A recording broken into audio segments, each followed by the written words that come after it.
And welcome back inside the cave on this Tuesday morning. And of course, every Tuesday morning, 7:25, we call on Tom Crawford from the Crawford Podcasting Network, our insider as far as Michigan athletics is concerned. And Tom, welcome this morning. And things are upside down over in Ann Arbor still, and probably will be until we have a new coach.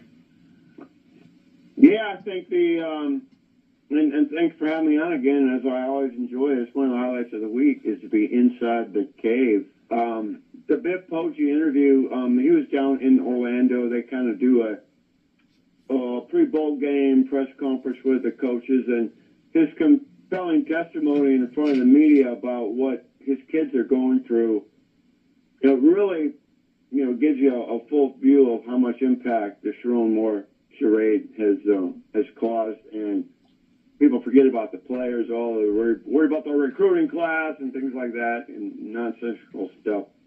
But yeah, I think one thing I like about Michigan's football situation, I think they have a great gatekeeper, handler of the program on an interim basis, and Biff Poggi. I could not think of one better person to serve that role right now. Tom, I'm going to throw out a name at you, and I want you to give your opinion on this, and that name is Ward Manuel. Needs to go. I mean, my podcast partner, Kerry Keaton, he's a former, Spartan football player. I mean, and he thinks with a clear mind. He identified him as basically the Teflon man, John Gotti. How does he still survive and have a job is insane of what has happened in this program. I don't understand how he has a job.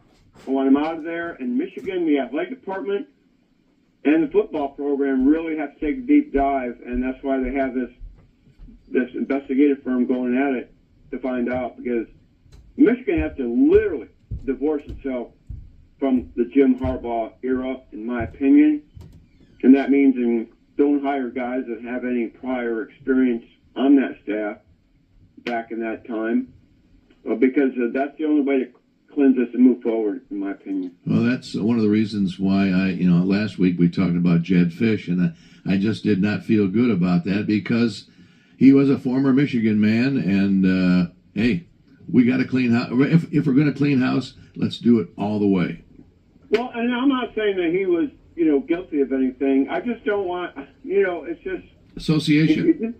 Yeah, and the association things, and same thing with Jesse Mentor. Maybe even on a, he's working with him right now. I mean, Jim Harbaugh is an incredible football mind, and freakish football mind. But I wish he never came to the University of Michigan. I'm saying that loud and clear. To hell with a national championship. That doesn't mean anything to me if this is what it takes. If this is the fallout surrounding it, I know those kids deserve it, and there's a lot of pluses to what happened. But when you really look back at the entire body of work from that late December day he arrived in 2014 to where we're at right now, not worth it to me. As an alumnus of the University of Michigan, not worth it.